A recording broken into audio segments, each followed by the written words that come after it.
Sobreexpuesto, toma 31. Bienvenidos a Sobreexpuesto, el podcast en el que hablamos de cine y de por qué no hay que confiar en el vendedor de DVDs cuando te dice el orden en el que debes ver las películas de una trilogía. Con ustedes, Silvio Loreto. Hola. Sofía Luis. Hola. Emiliana Casal, ahora sí en el orden que es. Hola. ¿Sabes por qué me duele eso? Perdón. ¿Por qué te duele, Emiliana? Porque ustedes una vez dijeron que decían eso en ese orden por jerarquía y eso me dolió demasiado. No, de marico, no me duele a mí. Y ni siquiera me presentó en este capítulo, que sinvergüenza. Y Wilderman, niño. Y Wilderman, porque además niño. no creo que puede ser verdad. Y ignorando por completo a Emiliana. Gabriel Dumont, de nuevo, nuestro invitado del día de hoy, que viene una vez más a hablarnos de El Señor de los Anillos. En la versión extendida de este podcast. Claro. Gabriel Dumont, licenciado en Artes, egresado de la UCB y profesor de Análisis y Teorías Cinematográficas y de Historia del Cine. Ya no pusiste tu voz toda loca. Bienvenido. Sí, porque esta vez sí me lo dije en memoria, no lo estaba leyendo. Bueno, nuestras redes sociales en Instagram y Facebook es @sobreexpuestopodcast. En Twitter sobreexpuestop. Gabriel, su cuenta personal es @gabunchainer. Y tiene una librería que si pueden vayan a revisar, libros muy interesantes, que es Librería Overlook Venezuela. Es Gap Unchained. Claro, claro. Wow, no lo había entendido. Mira, tú estás dormida, te diste un golpe. Pero lleva dormida no joda toda la vida. Porque 5 meses. Cuidado con los spoilers. Si no han visto El Señor de los Anillos y les interesa verla, cuidadito. Yo diría que primero se calaron sus 9, 12 horas, dependiendo de qué versión ven. Y luego si quieren pasan por aquí. ¿Qué No va a vas a hablar pasar. tú de spoilers? ¿Qué vas a hablar tú de spoilers? Emiliana, tú eres la reina del spoiler. Tú eres la reina del spoiler. A ti te encanta hacer spoilers horribles. Esta vez, ya el capítulo pasado hablamos del Señor de los Anillos, de lo que significó el Señor de los Anillos cinematográficamente, la trilogía del Señor de los Anillos, y quisimos dejar para un episodio extra un tema que nos trajo el propio Gabriel, que fue la forma, o sea, el Señor de los Anillos como adaptación. El Señor de los Anillos, cómo funciona a modo de reescritura, cómo pasa de los libros al formato cinematográfico El Señor de los Anillos, y capaz podemos hablar también de algunos otros ejemplos. Va por ahí el tema de lo que nos querías hablar, ¿no, Gabriel? Sí, exactamente. ¿Qué nos puedes, o sea, qué nos puedes decir para entrar en tema? O sea, ¿qué te llama la atención de la adaptación del Señor de los Anillos y qué retos hay, qué cosas difíciles hay o había o tuvo que enfrentarse Peter Jackson para pasar la obra de Tolkien al formato cine? Ok, bueno, fíjense, aparte de eso, quiero introducir lo que voy a decir con lo que yo llamo 2 mitos de las adaptaciones cinematográficas. A ver si ustedes están de acuerdo, ¿no? Un primer mito muy conocido es que, bueno, ustedes lo habrán escuchado mucho, es que la gente por lo general dice que el libro siempre es mejor que la película. Siempre, tajantemente. Cosa que yo no estoy de acuerdo. Ayer. ¿Ah, sí? Ok. Pues no sé qué, pero me lo digo yo. Ajá. Ok, bueno, mucha gente siempre dice que el libro siempre, incluso que el libro siempre será mejor que la película, adaptándose a cualquier adaptación que se haya hecho, lo cual a mí me parece que es mentira porque hay películas que o son tan buenas como el libro o incluso pueden ser mejores que el libro. Y el segundo mito, que es que las películas no deberían recortar muchas partes del libro, que yo pienso que efectivamente por las limitaciones del tiempo fílmico de las películas es necesario recortar parte de los libros, sobre todo cuando son muy largos. Por ejemplo, en el caso que nos atañe, la trilogía del Señor de los Anillos, para tú incluir absolutamente todo lo que estaba en las novelas, tendrías que Peter Jackson tuvo que haber hecho una película muchísimo más larga. Y eso hubiese traído problemas, por ejemplo, en la exhibición cinematográfica en las salas de cine. Ahora bien, ¿qué pasa, por ejemplo, con el primer mito que menciono? que en mi opinión El Señor de los Anillos, la versión cinematográfica, si no es mejor que los libros, es tan grande como los libros. Y por ejemplo, eso lo constato con la versión animada que hicieron en el siglo pasado, no recuerdo ahorita el año, no sé si alguno de ustedes la vieron. Yo Lo lo he he Una visto visto. como versión- fragmentos. Sí, sí. Bueno, si la ves completa, eso es nefasto hasta límites absurdos. Una pedazo de mierda. Sam es un personaje vulgar y grotesco. Galadriel, como estaba comentando con una amiga, Galadriel parece una meretriz salida del infierno. Los orcos son horribles. Bueno, pero eso está bien, eso está excelente. No, entonces. pero ojo, que los orcos siempre han sido horribles, pero aquí no solo son horribles, están mal hechos. Todo es tan desastroso en esa película que no le hace justicia, pero en lo absoluto, al Señor de los Anillos. Ahora, ¿qué pasa con la versión la versión de Peter Jackson? Que toma el material original y no solo estamos viendo, bueno, para los que han leído la obra, no solo estamos viendo las palabras de Tolkien en imágenes, sino que además Peter Jackson y su equipo añaden cosas, su propia visión, que van muy acorde con las películas, y eso me parece genial. ¿Cómo tú traduces en imágenes una obra tan grande y cómo además te permites tomar ciertas licencias y aún así te queda tan bien? Por ejemplo, les menciono un caso, en la novela de La Comunidad del Anillo, Arwen no es la que lleva a Frodo hasta Rivendell, es el mismo Frodo con otra persona que logra escapar de los Nazgûl y llega. En la película fue un movimiento Con elfo audaz explorador número que 5. ¿Cómo? Que es con un elfo nulo, o sea, un elfo Ajá. extra. Exacto, cualquier cosa. En la película es un movimiento audaz que sea Arwen la que lleva a Frodo, no solo porque le da como un poco más de importancia al personaje, sino porque además a nivel narrativo acortas muchas cosas. Ya queda implícito que Arwen les estaba siguiendo la pista, de repente enviada por Elrond, que es un elfo muy sabio. Y además acortas el tiempo porque Arwen es una jinete experta y te ahorras tener que explicar quién era el otro elfo, cómo Frodo pasa todo eso solo y todo ese tipo de cosas.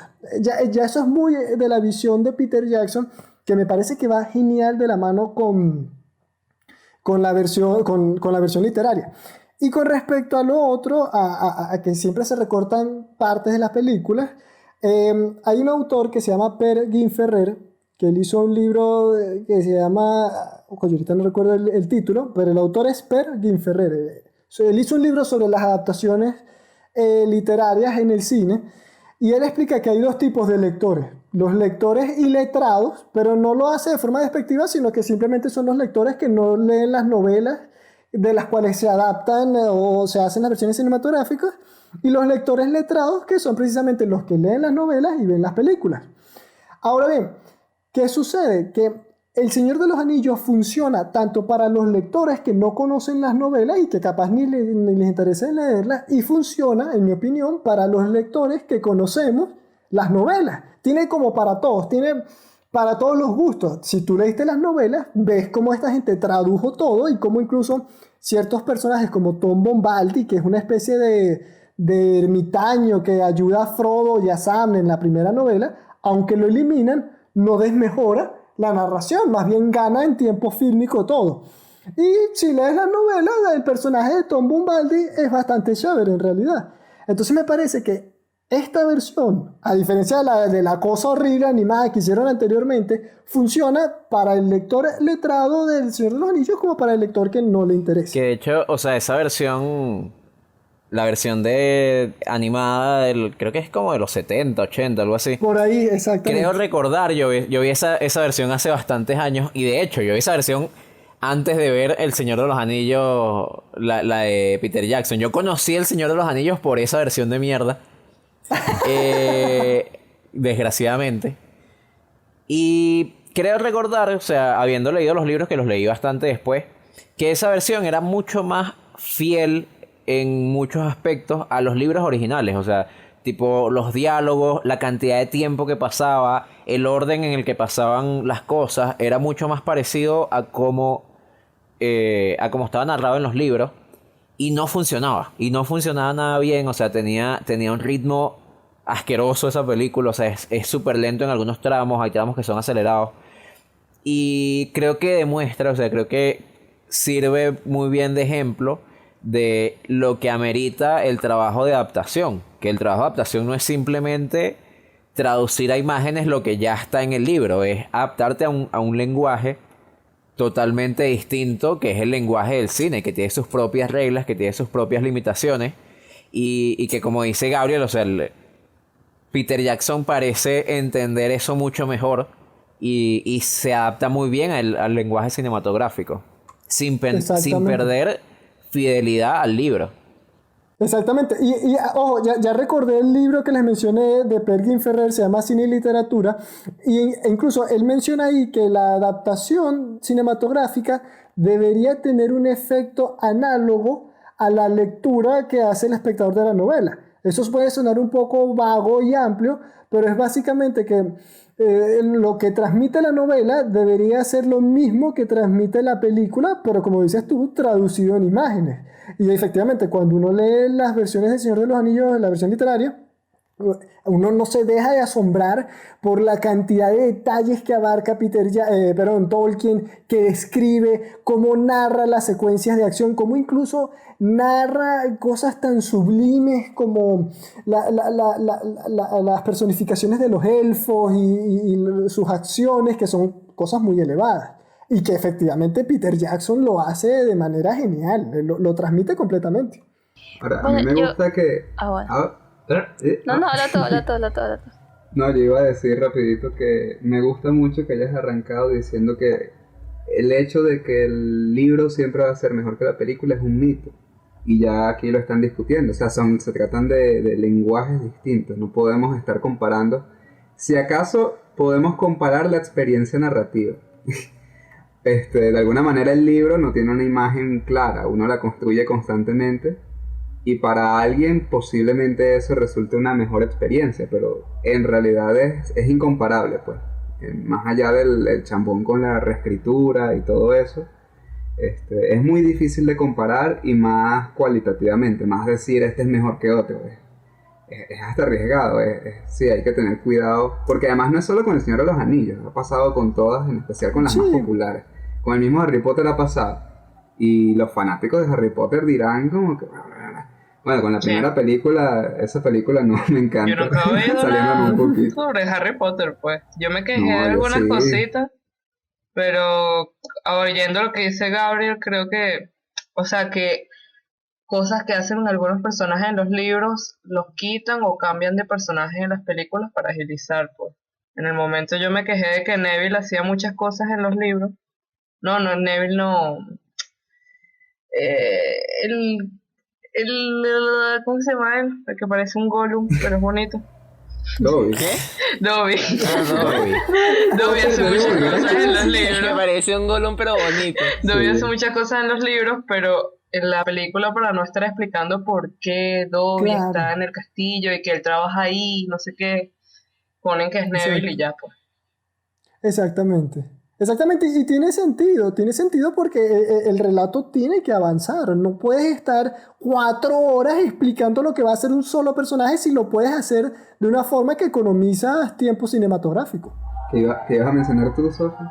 No, te interrumpí brutalmente. No, yo quería poner un caso porque yo soy de esas personas que vio las películas y no he leído los libros, probablemente no los vaya a leer. Y sí entendí toda la historia, pero por ejemplo con la primera me sucedió algo que creo que es por eso es que no la disfruté tanto, que sentí que muchas de las cosas que sucedían eh, porque sí. O sea, por ejemplo, un caso muy específico es cuando están en la comunidad del anillo discutiendo quién va a ser el portador de ese anillo y el que se va a encargar de llevar el anillo o sea, para quemarlo, pues. Y me dio mucha risa, o sea, la verdad es que me dio mucha risa esa escena, ver que la discusión era o sea, los enanos, los elfos, no sé qué, los hombres peleando por quién iba a llevar, y de repente viene un hobbit, una criatura que había pasado desapercibido durante no sé cuánto tiempo, decide, yo voy a llevar el anillo, y de repente todo el mundo y que, ah, sí, tú eres el indicado, tú eres, o sea, me dio mucha risa porque en ese momento no entendí por qué Frodo era el indicado, porque Frodo era la persona que tenía que llevar el anillo, y porque todas estas personas que realmente querían llevarlo y que ya con la historia que te narraron al principio de la película te dicen todas estas razas tuvieron un papel importante antes y tuvieron unos anillos y les repartieron unos anillos, y tú dirías, ok, estas personas tienen como que más razón o más, no sé, como que sí, como más, sí, más razón de llevar ese anillo. Porque se lo entregan tan fácil a un hobbit que ni Claro, conocen? Eso es lo que me pasó en la primera, y o sea, lo que yo pregunto es, ¿en el libro es así? ¿En el libro sucede eso de esa manera? Porque yo también entiendo un poco con el tiempo fílmico que tienen que acortarlo y que, oye, no pueden explicar absolutamente todo, porque si no es una película súper larga. Yo entendí con eso, sin leerme los libros, es que justamente, o sea, creo que yo entendí justamente lo que entendiste tú. Creo que se lo dan a él por esa razón, porque él no tiene nada, o sea, no tiene un porqué, él es el elegido de llevar ese anillo. Los otros todos estaban peleando porque exacto. querían ser como los mejores, porque mi historia es mejor que la tuya, y porque yo soy un elfo y yo soy un enano y no sé qué y tal, y él es como el nulo, pues. O sea, nadie se va a Exacto. molestar porque él lo lleve. Es como, bueno, Y está ¿sabes bien. qué? Es que Y yo ¿sabes creo qué que algo sucede que pasa en la interesante con película... esa escena? No, disculpa, ¿sabes qué sucede interesante con esa escena? Que en la guerra anterior, en la Gran Guerra anterior, el anillo sobrevive precisamente porque los hombres eran los que tenían lo tenían, pues, que eso queda demostrado a partir de Ujú. Isildur. ¿Cuál es la diferencia? Bueno, que incluso en la guerra anterior habían participado elfos, hombres, enanos, yo lo que sé. Pero la diferencia es que en esta oportunidad hay un hobbit. Hay un hobbit que representa de alguna manera como que la pureza de todas las razas, como que sí, como que la raza más pura y más noble, que no se relaciona con su tamaño, porque aunque es más pequeño incluso que un enano, es el más puro de todos. Y es precisamente, creo yo, que el peso cae en Frodo, porque él era el único, y es que incluso él lo ve en el reflejo del anillo. Todos los demás, de alguna manera, podían ser corrompidos. Él, Claro. no. Claro, él al final termina cayendo porque el peso resulta muy grande, pero él era el único que podía soportar ese viaje Tanto rato. sin... Exactamente. Claro, pero o sea, lo que yo sentí al menos cuando vi esa escena es que se dieron demasiado. Tipo, si el poder del anillo, porque tú ves a Boromir que él lo quiere llevar y que el enano lo quiere llevar y que dice un elfo no va a llevar ese anillo también. O sea, hay como una pelea y es algo fuerte porque justamente eso, el poder de tener algo en las manos tan grande, como que sí, los llama. Y creo que lo ceden tan fácil que, o sea, yo me da curiosidad saber si ese momento en el libro es así. Porque yo sí sentí que era como demasiado fácil, como, ah, bueno, dale pues, Ok. llévalo tú. Ok, O sea, ok. Yo no recuerdo qué sucedió en el libro en ese momento, pero sí, por lo que recuerdo, creo que capaz se extendió un pelo más, pero no había mucha diferencia entre esa escena en el libro y en la película, que recuerde. No, y sabes, ok. sabes también algo que pasa y que me llama la atención y creo que sirve para llamar la atención a otro tema también del que quiero hablar. La escena del concilio en la versión extendida es más larga. Es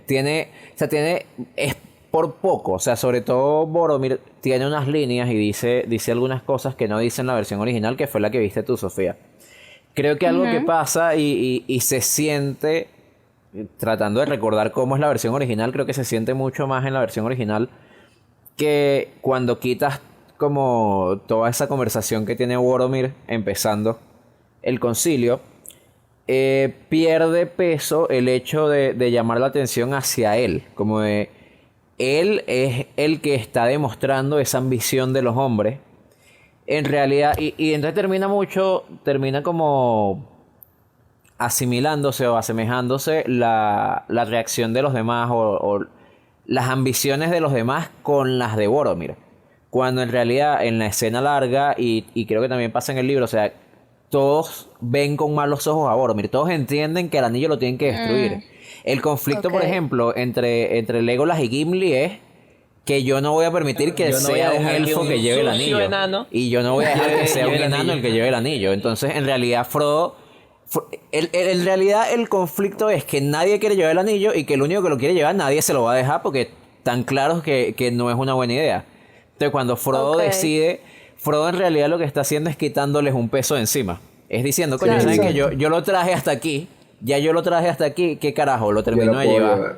Exacto. Sí, ya Fue probó un que no alivio. está corrompido, pues. Fue fácil porque es un alivio. Es así como, coño, realmente, o sea, históricamente todas esas razas tienen peos entre ellos.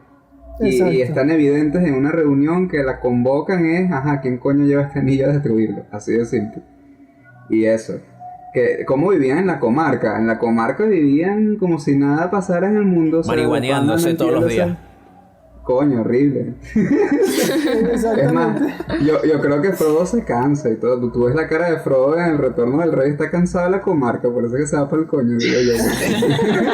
Está aburridísimo, es como más allá, no me voy a casar con nadie, no me interesa nadie aquí. Oye, pero es que después de haber vivido toda la aventura que vivió, oye, regresó a un lugar tan pacífico. pero Ahora. Sam también la vivió y Sam estaba feliz, pues.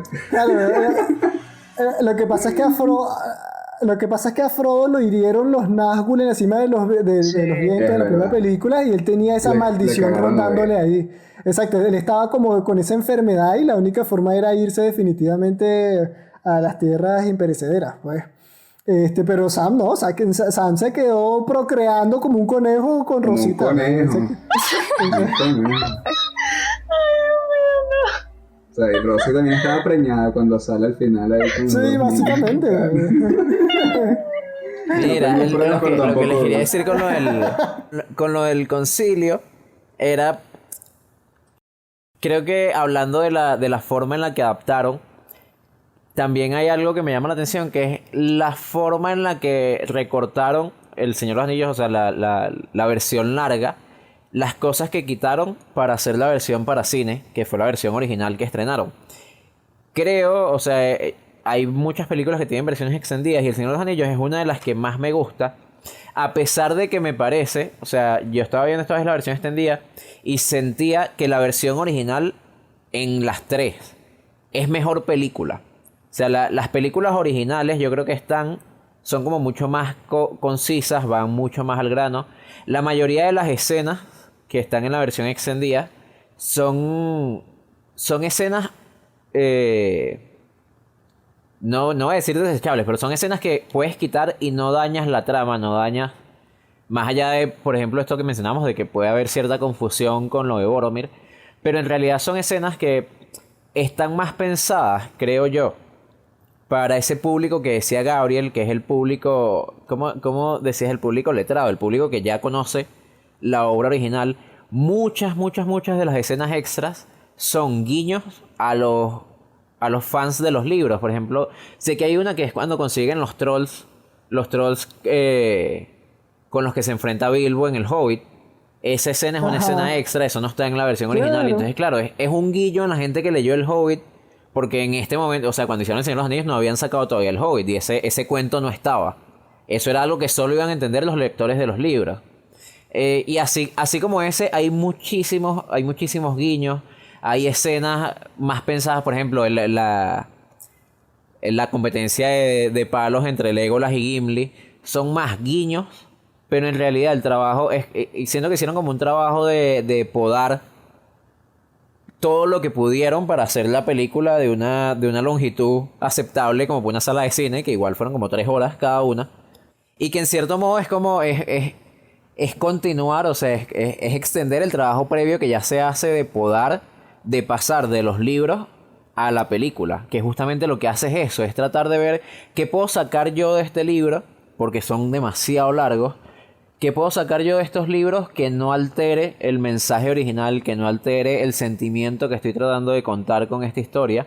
Y creo que lo logra bastante bien, a pesar de los cambios que podemos en algún momento hablar de eso, de cuáles cambios importantes hay entre los libros y la película y por qué funcionan o no. Claro, bueno, por ejemplo, en la versión original, por ejemplo, la que yo vi, yo no sé qué pasa con Saruman, por ejemplo. Eso ahí me queda Ah, ahí. O sea, mi hermano que leyó los libros me dice, oye, en los libros Saruman, el Ent deja escapar a Saruman y pasa todo un rollo con Saruman, no sé qué.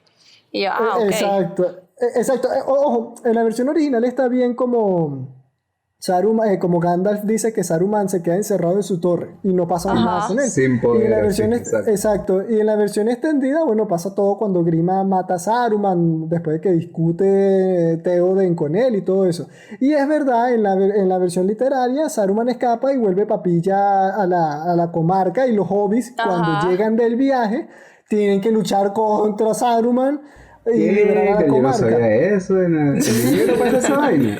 Sí, sí. Ahora imagínate tú que el retorno del rey tiene como 5 finales que yo me acuerdo clarito que en el Y que cine bueno, la gente se en para. realidad se saltaron un final más. Exactamente. Entonces ahora imagínate tú que en el retorno del rey, aparte de los finales que iban colocando, había otro donde ahora los hobbits tienen que pelear contra Saruman. Hubiese sido de pinga, hubiese sido muy chévere, pero ibas a matar a la audiencia. ¿Qué más le vas a meter? ¿Me explico? Entonces es inteligente cómo reescriben el final de Saruman y lo colocan al inicio del retorno del rey y lo unen todo con que Saruman conocía el plan final de Sauron y ese tipo de cosas. Bueno, si tú quieres saber exactamente qué pasó, lee la novela, pero si estás conforme con la versión del final de Saruman del Retorno del Rey, está perfecto. Por eso digo, y Wilmar lo sustenta también, que los cambios que hizo Peter Jackson se compenetran muy bien con la novela inclusive. Sí, y algo muy importante de una adaptación cuando se adapta algo de cualquier medio a cualquier otro medio es la misma palabra de adaptar. Porque, bueno, yo no he leído los libros, pero por Ok, ejemplo, yo veo mucho anime, me gusta mucho el anime. ok. Y una idea muy común entre la gente que ve anime es que una adaptación de manga a anime, mientras más fiel sea, mejor. Ujú. Y es algo que todo el mundo asume y no es necesario. Exactamente. Y, por ejemplo, o sea, y necesitas adaptarlo, necesitas cambiar cosas que funcionan en un medio pero no funcionarían en otro. Y algo como la batalla en la comarca, que es algo que puede funcionar en un libro, pero en la película dañaría por completo con tu estructura y con la Exactamente. estructura del guión y no entra, no cabe. Y no necesitas que sea totalmente fiel para hacer una película que funcione y que sea una Totalmente. buena adaptación. Es que es así, fíjate, por ejemplo, durante la cuarentena uno de los libros que me he leído es El silencio de los inocentes. Y la novela es muy buena, de verdad que es muy buena, pero la novela tiene cosas de otros personajes que no están relacionados, que no son ni Hannibal Lecter ni Clarice Starling, que realmente, ok, están bien, pero son más añadiduras que otras cosas porque no intervienen en la trama como tal de forma determinante. ¿Qué pasa con la película? Que eliminas esos excesos, tus personajes principales, que son Clarice y Hannibal, ganan más porque te dedicas un poco más a ellos y tienes un producto más compacto, más directo, que funciona incluso mejor que la misma novela. Y es básicamente lo que hace la película. A pesar, que eso me parece genial, a pesar de la gran cantidad de personajes que tienes, de subtramas, de batallas, la película está muy bien organizada y está muy bien estructurada. Añadirle más cosas que estaban en la novela hubiese sido, como dijo Wilderman, capaz arriesgarse a perder la atención del espectador. No, o de caerla a coñazo. Sí, es Claro. que fácilmente de verdad te puedes perder. Si está mal organizada, te pierdes. No entiendes nada de lo que pasó, o sea, no entiendes absolutamente nada. Y la verdad es que eso sí tiene las tres películas. Es que entiendes el viaje, Coherencia. Sí, entiendes, o sí, sea, sí. puedes definir los lugares, puedes definir cuáles son las guerras entre raza o entre reino, o sea, no te confundes, nunca estás Exactamente. confundido. Ya, algo que a Exactamente, es mí, muy claro. Sí, me fastidió mucho en el Hobbit, es que sentía que siempre me estaba escribiendo todo el lugar, todo, y yo no entendía, y, eso sí me costó burda en el Hobbit, Ok. En el libro, dices. en el libro, claro. Hay un cambio que hicieron entre la versión extendida y la versión original, que creo que reafirma un pelo esto de la versión extendida es más para fans de los libros, porque es algo que funcionaba, o sea, es un detalle que funcionaba súper bien en los libros por la forma en la que estaban estructurados los libros, y que también es una diferencia con la adaptación, que es la aparición de la boca de Sauron. Ajá. Para Emiliana y Sofía, que creo que no han visto la versión extendida, cuando Aragorn llega a las puertas de Mordor, que dice como no, Ajá. Sauron, que salgas y tal. En la versión original creo que abren las puertas y apenas abren las puertas él se regresa y empieza la batalla. Sí, dice Exactamente. retírese. Ajá, En la versión sí. extendida, cuando abren las puertas, sale como el comandante, digamos que es el presidente de Mordor, que es un bicho altísimo, feo, es un personaje de película de terror, que es el representante de Sauron. Feo, Este feo. representante de Sauron les da a ellos, les lanza la cota de malla de Frodo, que ellos tenían porque habían conseguido a Frodo, y les dice que Frodo está muerto. Y Aragorn se arrecha, dice no te creo, y lo mata. Lo mata y después se va, se aleja, y ahí es cuando sale todo el ejército porque Aragorn mató al presidente. ¿Qué es lo que pasa? En los libros, el tercer libro del Señor de los Anillos está dividido en dos libros, en dos mitades. Toda la primera mitad del libro es únicamente la historia de Aragorn, Legolas y Gimli, y termina en medio de la batalla de las puertas de Mordor. Y cuando termina eso, saltan a la historia de Frodo y Sam subiendo a las escaleras. Creo que empieza ahí, cuando ellos van subiendo las escaleras de la araña. Con la araña. Ajá. Entonces, claro, cuando ellos se enfrentan, cuando Aragorn habla con la boca de Sauron y él le dice que Frodo está muerto en los libros, en realidad tú podrías creer que Frodo está muerto. Porque no Claro, sabes porque no nada, lo ves. porque llevas Claro. medio libro Claro. sin saber nada de Frodo. En la película, obviamente, como fueron montando en paralelo las dos historias, ese detalle no funcionaba tan bien, porque era obvio que Frodo no estaba muerto. Todos sabíamos que Frodo todavía estaba vivo y que iba camino a destruir el anillo. Entonces me parece una buena omisión que quitaran ese momento de la boca de Sauron y lo ponen simplemente en la versión extendida, eso, para los fans, para quienes estaban esperando que saliera la boca de Sauron, porque en los libros es un personaje importante. Pero en la película no hace falta, en realidad. O sea, en la versión original no hace falta. No se echa Aunque de bueno, menos ese momento. En la versión original me da un poquito de risa esa escena porque ellos van para la puerta, nadie responde y de repente la puerta se abre y sale el ejército y es como Sí. ¡coño, corre! O sea, es gracioso. Es como que vas a la casa del vecino que te cae mal y el bicho sale con una escopeta de una, no joda, es como Sí. no me venga. Es así. No, sí, yo estoy de acuerdo con Wilmer.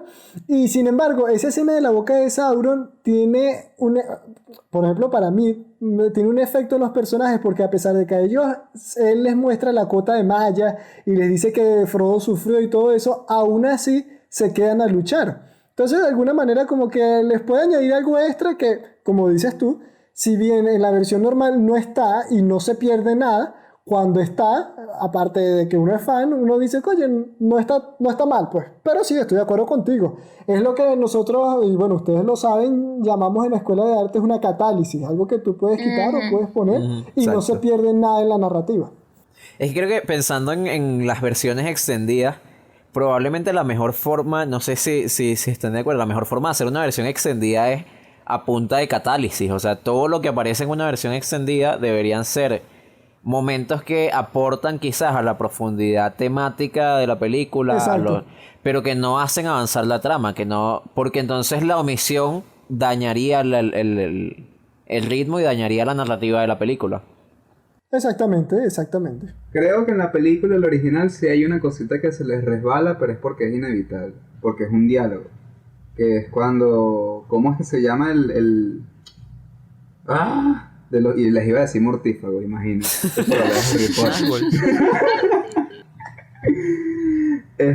Coño, ¿cómo se llama el más poderoso de ellos? El que no puede el que no puede matar ningún hombre, pero sí una mujer. El rey brujo. Bueno, sí, debe ser el rey. El rey brujo de cuando, Angmar. cuando él dice que él personalmente se va a encargar de Gandalf. La versión original nunca se encuentran. Es una vaina como que, bueno, entonces me mentiste. Pero bueno, la escena de la batalla entre ellos dos no está en la versión original. No está. No, No. pero el bicho lo dice. Él es como, no, Dios sí. Ahorita se Ajá. está poniendo la armadura nueva que tienen un. Sí, yo también Verga, estaba esos esperando que bichos se peleara con Gandalf y pensé que se tienen iba a un morir. estilo tienen un estilo para vestirse tan bueno. O sea, porque hasta la boca de Sauron no tiene las armaduras mierderas que tienen los orcos. Unas bromas No. bonitas, pues. No, tiene una vaina Entonces, súper bueno, bien diseñada. el O sea bicho que se en la está- versión original a Gandalf se le cae el báculo y ya, y de repente desapareció. Pero es que eso también Sí. es raro, porque después en la batalla Por siguiente eso, Gandalf por vuelve a eso. tener el báculo. Bueno, resulta que en la versión extendida este bicho va y busca a Gandalf y lo jode, casi lo mata. Lo jode Ok. al coñete. Ok, eso no sabía. Y se salvan, ¿por qué? Porque llega Él se el va porque ejército llegan los de Rohan. Rohan. Llegan los de Rohan y entonces el Nazgûl se va. Exacto. Pero ojo, Eso sucede en ¿cómo es que se llama la ciudad? Minas Tirith. Ajá, eso. Ajá. Exacto, pero ojo, en la escena de la pelea frente a las puertas negras, Gandalf no tiene el báculo. Y yo me acuerdo cuando yo la vi la primera vez que yo dije, ok, ¿cómo Gandalf está sin su báculo ahora? Porque eso es una parte esencial de su indumentaria. Y claro, cuando añaden la escena en la versión extendida del Rey Brujo con él, ya uno entiende cómo lo perdió. Y fíjense que aún así, que Gandalf aparezca sin el báculo y que en la versión original no nos los expliquen, tampoco es algo que termina de desencajar. Es algo que, bueno, uno podría decir, bueno, lo dejó por ahí. ¿Quién carajo sabe qué le pasó al báculo? Se le quedó en la Le casa. estorbó, estaba pesado. No, se le quedó. Qué berro, se le quedó el báculo. Exacto, se le quedó en el caballo montado. Uy, el caballo se dio la vaina esa. Él iba corriendito del caballo y se le soltó, pues, y él dice que se fue el báculo. Exacto, como cuando uno se le cae algo en la camioneta por puesto, coño, Exacto. mira esa vaina. En la camioneta, después. Pensando en los mitos que nos decía Gabriel al principio del capítulo, o sea, creo que hay algo que quería comentar con lo de que está el mito de que el libro es mejor que la película. Yo creo, me parece que ese mito, que parte de ese mito viene del el apego emocional que puede tener un lector de un libro por el libro. Probablemente es mayor en casi todos los casos al que se tiene por una película, simplemente por la inversión que hace. O sea, es mucho mayor la inversión que se hace en un libro en el que puedes pasar 10, 15 horas leyéndolo, y además que tienes que tener, que haces una inversión como de imaginación de las escenas y los personajes.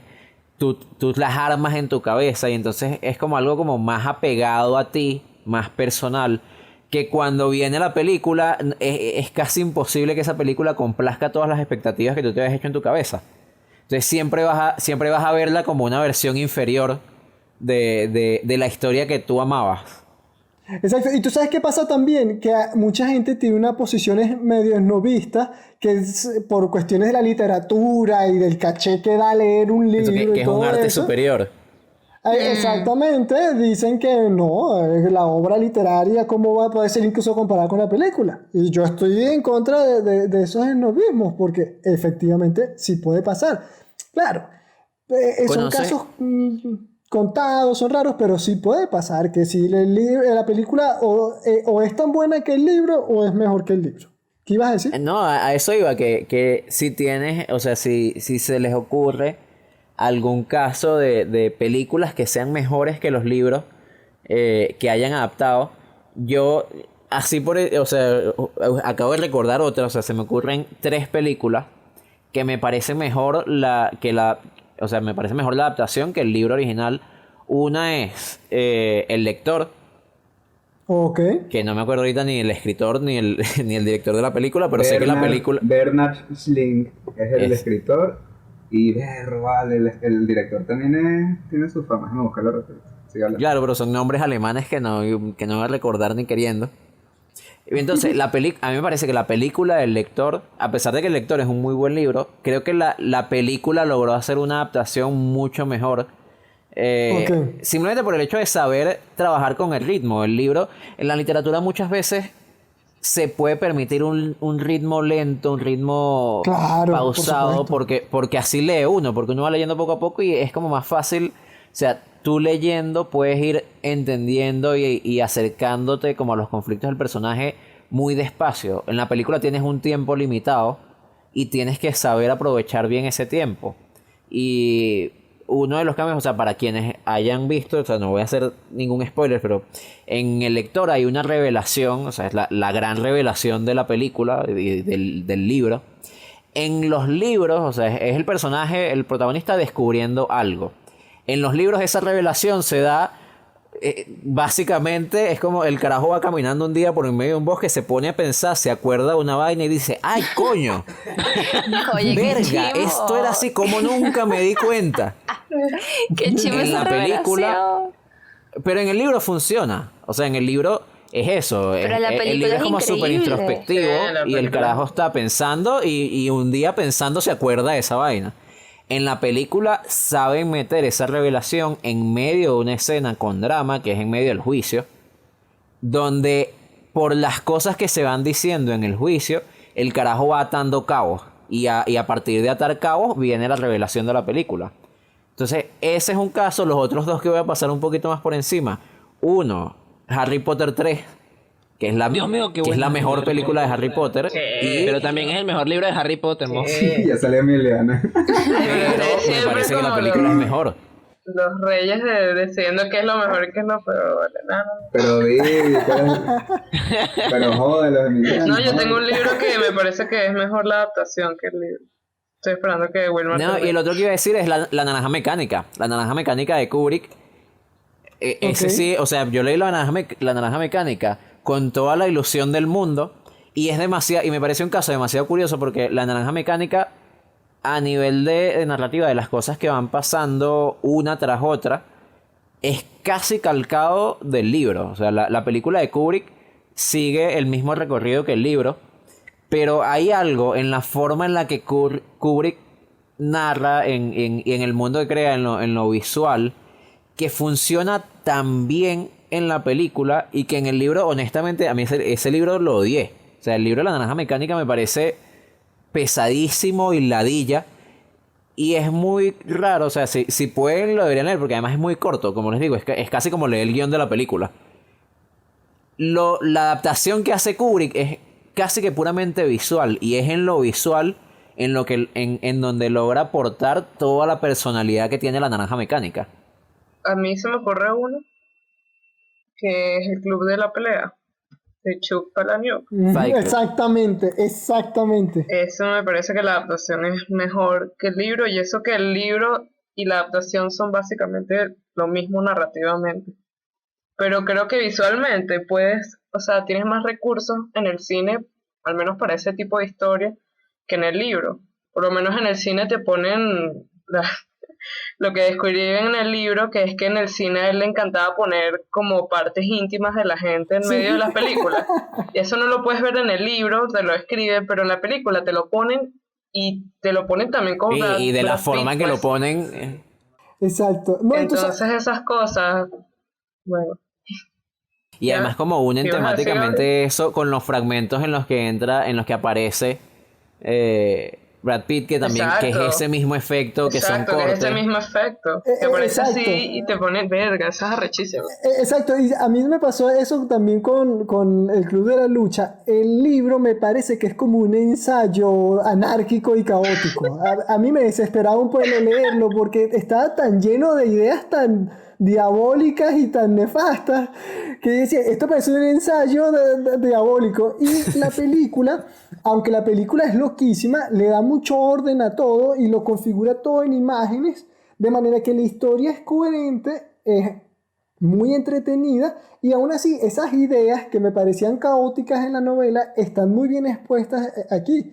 Y ahora que Emiliana lo menciona, sí, yo creo también que la versión cinematográfica es superior a la novela. Mira, Totalmente. y una adaptación que les duela. Una adaptación de un libro que hayan amado y vean la película y digan, pero qué pedazo de mierda de película, ¿cómo se les ocurrió adaptar esta vaina así? Dragon Ball Evolution. Coño, pero de un libro. Pero hay un libro, no sé, yo no he leído tanto. Que mira que adaptaciones de animes malas sobran. Oye, hay que No, yo creo que O sea, yo tengo una, ya le pero... vas a arruinar la vida. Le vas a arruinar la vida a Gabriel de nuevo con tus preguntas locas, y lo vas a dejar pensando. Yo tengo una, pero es burda de estúpida, pues. Es que sí, Cazadores de Sombras, que me encantaba de carajita, más carajita. Y la película es una pedazo de mierda. O sea, si los libros son malos, esa vaina es muchísimo peor. ¿Pero No, cuáles? a mí- ¿Cuáles? No escuché. Cazadores de sombras. Sí. Ah, Si podemos, sí, si podemos suena- incluir ahí suena Juego que de suena. Tronos, Juego de Tronos es un poco Juego de doloroso. Tronos a mí me rompió el corazón de una manera. Oye, Las, pero ya va, las yo voy a decir últimas una cosa. temporadas. Eso es lo que le iba a decir. Yo nada más me he leído hasta el momento de la primera novela y yo le voy a decir una cosa. Esa Es adaptación increíble. es perfecta. Yo decía, Sí, ¿qué? la primera temporada es perfecta. Hasta la tercera, hasta la cuarta temporada. La cuarta ya tiene. La cuarta ya está bien. ya patina. Ok, Hasta la tercera ok. temporada, como adaptación, Juego de Tronos es increíble. Y yo tengo la Ok. teoría de que le hizo daño el exceso de popularidad. O sea, Sí. el alejarse del público al que iba, de que era apuntaba mucho al público que ya era seguidor de los libros. Ya para la tercera temporada había crecido tanto su público que empezaron a dejar de apuntar al público de los libros. Se les jodieron las Y estadísticas. empezaron a... Sí, los analytics les dijeron que valía la Tenía que pena meter cambiar más teta. vainas. Había que meter más teta. Y es terrible. O sea, a nivel de adaptación, las últimas temporadas de Juego de Tronos son asquerosas. Oye, yo sin leerme los últimos libros, a mí personalmente las últimas temporadas me gustaron mucho, pero bueno, habría que leer, o sea, tendría que leerlos para ver qué tantos cambios hicieron y si me gustaron o no. Pero también está el hecho de que este señor no ha escrito los Sí. libros que faltan y esta gente tomó su propio rumbo, para bien o para mal, pues.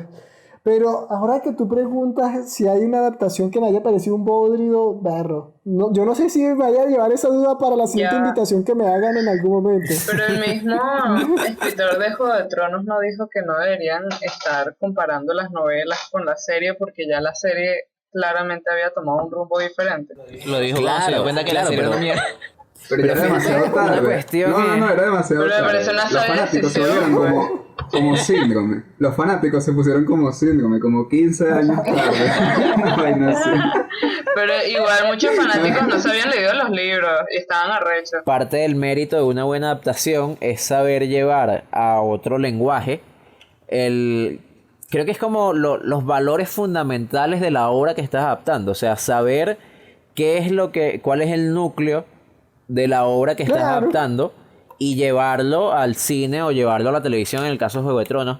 Y eso está en las 3 primeras temporadas, en las 4 primeras temporadas de Juego de Tronos. Son arrechísimos. Que es como, que es esta visión súper visceral y además sin mítica de la fantasía. De la idea del héroe, del mito del héroe, no existe en los libros de Juego de Tronos. Y en algún momento, o sea, y cuando pasaron los libros de George R. R. Martin, abandonaron esa idea. Y empezaron a hacer, o sea, y están los héroes, está Jon sobre todo. A Daenerys al final la hacen la mala de un capítulo para otro, o en los últimos 3 capítulos, Sí.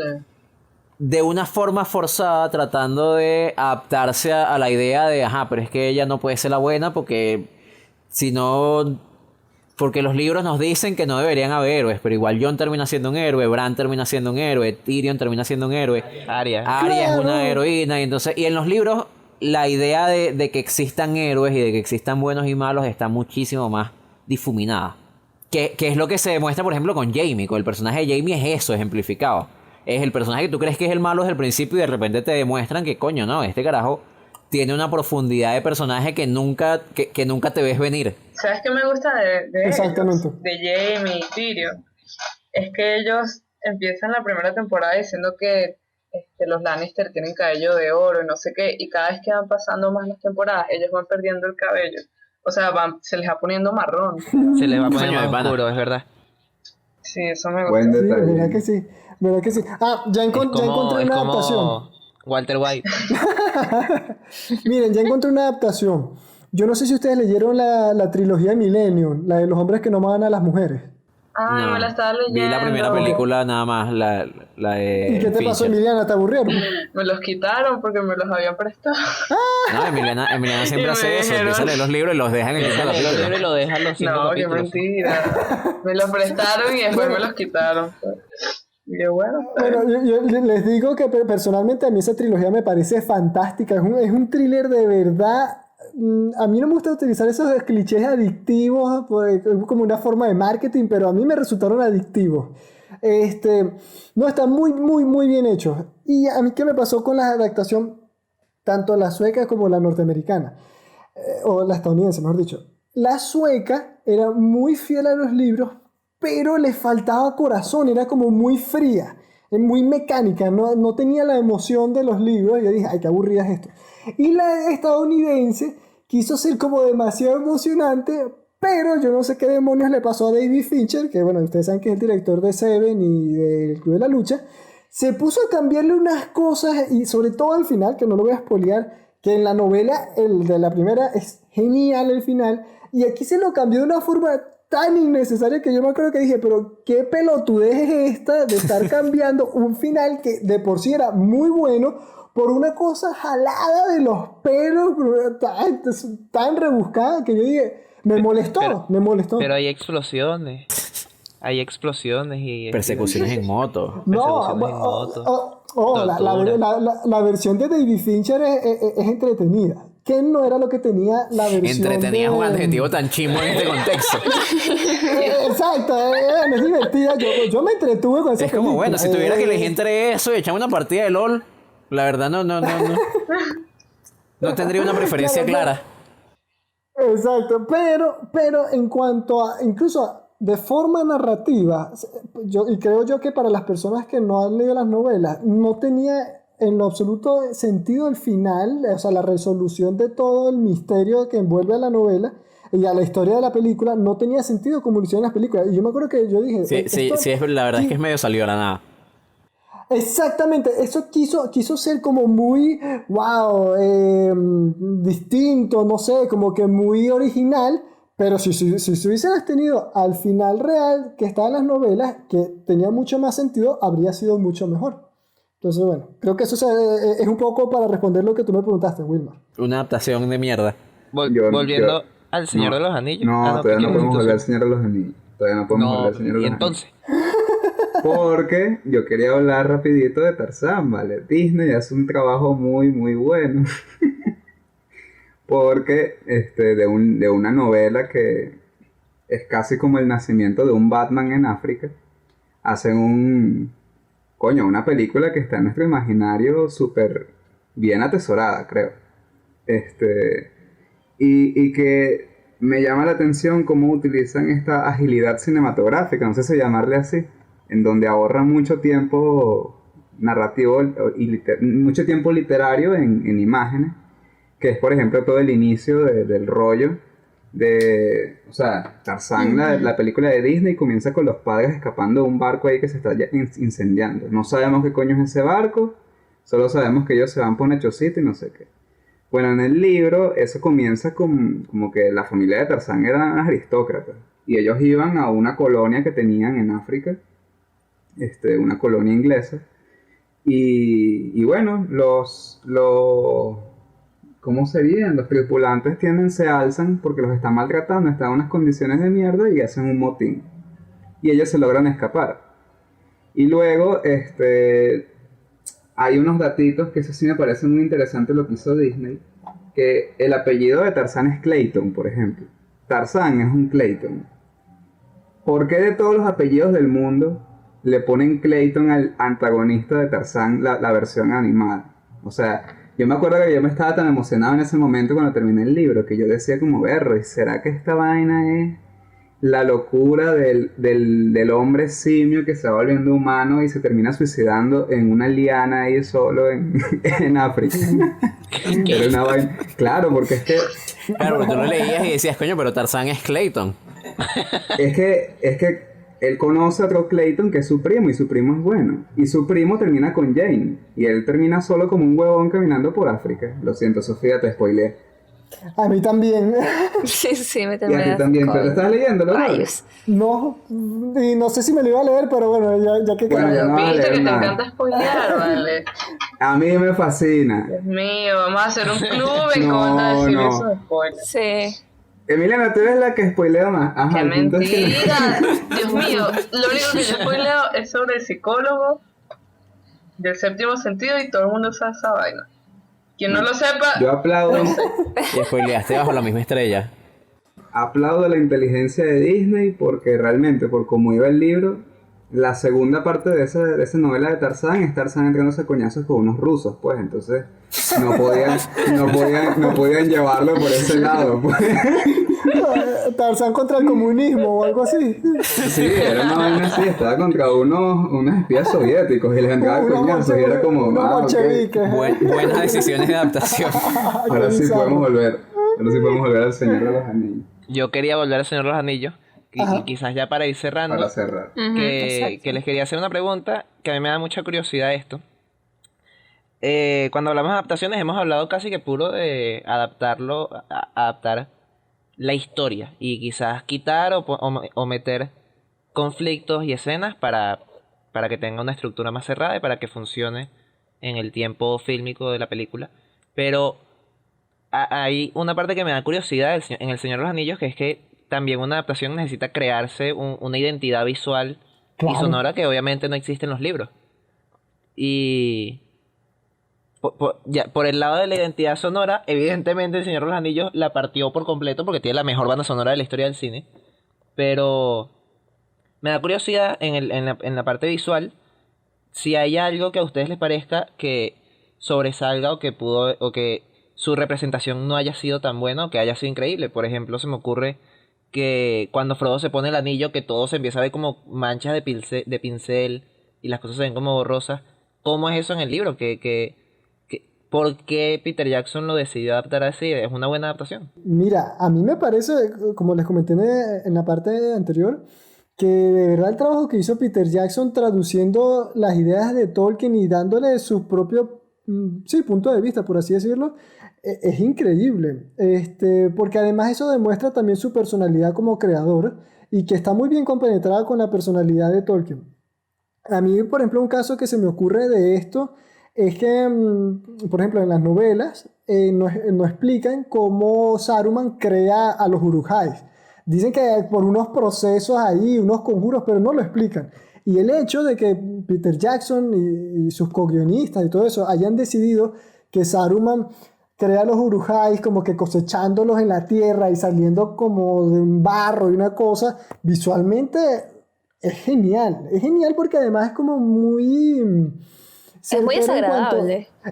Y además que tiene como muy... una fábrica. O sea, es una cosa así súper industrial. Exactamente. ¿Y qué pasa? Primero, Saruman tenía, a partir de su caída en el lado oscuro, tenía una mente, como describe Bárbol, de engranajes y hierro. O sea, él era, sí, como un productor en masas de Uruk-hai. Eso por una parte. Segundo, tenía sentido porque el ejército que él se hace de 10.000 Uruk-hais tenía que ser algo rápido. Y si tú los cosechabas, podías tener un montón de Uruk-hai precisamente en producción en masa. Y que además era muy acorde con sus personalidades rastreras, miserables, oscuras, que los cosecharan del barro.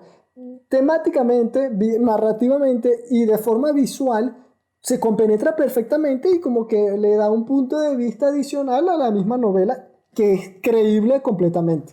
Mira, hay dos detalles que yo quiero comentar, o tres, porque uno va como pegado. Uno que lo leí, o sea, no es una idea mía, que decía como dos decisiones opuestas que tomó Peter Jackson en cuanto a la adaptación, que una fue muy buena y otra fue muy mala, que fue en la forma de representar a Sauron. Sauron en los libros nunca se ve. O sea, Sauron en los libros es una especie, es el mal. O sea, es el mal de la forma más abstracta posible. O sea, Sauron es el diablo. Y Sauron no aparece, Sauron no pelea, Sauron es el mal que gobierna Mordor.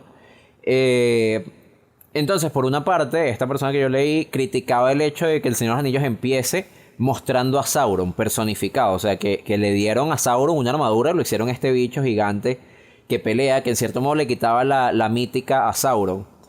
Ahora, ¿cuál es la decisión opuesta? La idea del ojo de Sauron, que es un ojo de fuego, que no es solo el ojo en la torre, que creo que, o sea, en los libros sí hablaba de algo de eso, el ojo de fuego de Sauron lo vigila todo, aunque nunca lo ven directamente. Sí, sí. En la película hay un detalle importantísimo que hablaba esta persona que yo leí, que es que el ojo de Sauron es un foco. Es un foco que vigila y en los momentos cuando Frodo y Sam están tratando de atravesar Mordor, Sí, es como se un ve faro. el foco pasando. Ajá. Y que es casi como un faro de un campo de concentración. Ok. O sea, que es como si fuera un campo de concentración o una cárcel y es el faro del vigilante viendo que nadie se escape. Eso está interesante. Y que temáticamente eso aporta demasiado al personaje de Sauron. El otro detalle del que yo quería hablar, que creo que en todo caso, a lo que decía Wilderman, de cómo se pasa del estilo de los libros al estilo visual de la película, algo que yo creo que se queda un poco corto y que capaz Peter Jackson se quedó demasiado como en el estereotipo y creo que no da exactamente con lo que a mí me transmiten los libros, es la representación de los elfos. O sea, los elfos en los libros de Tolkien tienen una mítica súper especial que en la película yo siento que tratan de transmitirlo a punta de que los elfos brillen. O sea, es como en las escenas de los elfos está todo, hay brillos por todas partes. Pero en los libros había como algo mítico de esta raza que además, por ejemplo, ellos están cantando siempre. Hay una cuestión es una raza como demasiado atada a la naturaleza, tienen demasiada empatía, tipo, cuando Gandalf se muere, Vegano. son veganos y ellos como que sienten el dolor del mundo. De hecho, ellos se van de la Tierra Media porque no pueden vivir más en una tierra que se está muriendo. Cuando Gandalf se muere es como todos los elfos entran en depresión porque todos sienten el dolor de la ¿En comunidad del anillo. serio? Y eso no se refleja en la película. Es eso, en la película yo creo que se queda un pelo en el estereotipo de los elfos lanzan flechas y tienen las orejas puntiagudas y son lindos. Oye, pero tú sabes que, por ejemplo, con la representación de Galadriel, con Galadriel, a mí me parece que sí lo capturó perfectamente, porque más allá del hecho de que brille, la actuación de Cate Blanchett, el vestuario, el peinado y bueno, la forma como ella interactúa con los miembros de la comunidad, que hay un aura de misterio que la rodea. A mí me parece que latinó perfectamente, por lo menos con ella. Y bueno, con los otros también, pero con Sí, de Galadriel... hecho, contradiciéndome a mí mismo, una que me gusta más es Arwen. Arwen creo que también, Arwen tiene esa mítica, o sea, casi que todas las escenas en las que sale Arwen, está esa cuestión de la magia de los elfos, desde la primera en la que Sí, lo salva y hace esta exacto. cosa con el río y los caballos.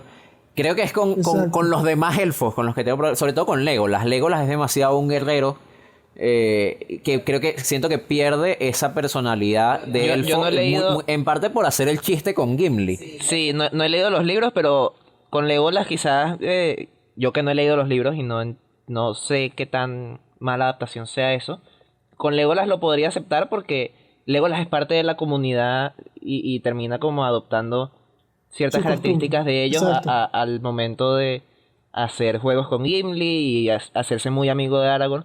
Pero con alguien con quien sí creo que me podría chocar es con Elrond. Elrond es el personaje más, no sé, es cero místico y yo asumiría, no habiendo leído los libros, que Elrond sería que medio un dios hasta cierto punto. Es un Es como personaje. Galadriel. Sí, es como Galadriel. Y Elrond no se siente como Galadriel. Elrond se siente Como la gente Smith menos- con las orejas puntiagudas. Sí, es la gente Smith con las orejas puntiagudas. Es menos místico que Arwen.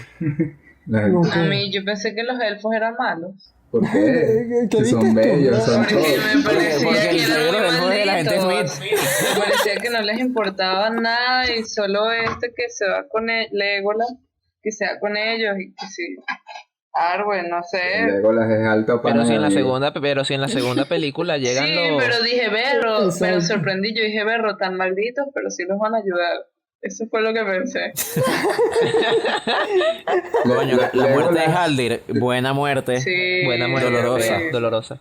Legolas es el vegano pana, el que no te discrimina por comer. No discrimina a los enanos, pues. O sea, el enano sí, ¿quién me imaginaría muriendo al lado de un vegano? ¿Y qué tal al lado de un amigo? ¿Sabes? Eso no es demasiado pana.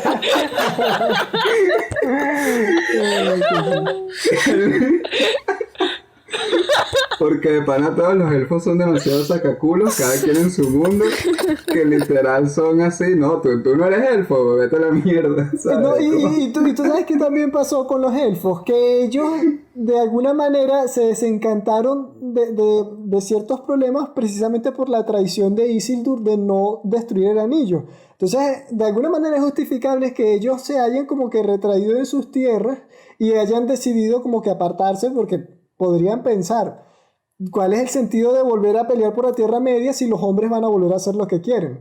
Es como una resignación bien interesante, pero es como mencionó Wilma, que aparezcan, por ejemplo, en las dos torres peleando en el abismo de Helm, aunque esa escena no estaba incluida en la novela, que me parece chévere que la haya hecho Peter Jackson, que Elrond haya forjado la espada de Andúril para Aragorn y todo eso. Me parece que todavía, a pesar de que ellos estaban yendo a la Tierra Media, querían salvar lo que quedaba, querían apoyarla. Pero sí, eran un poco distantes. Sí, Arwen era la otra panita. Porque sí, su papá hace la espada por ella. Pues. Arwen dejó de ser vegana por el novio. Sí, ella lo dejó. Sí. Ella, coño, ¿en serio vas a comer carne?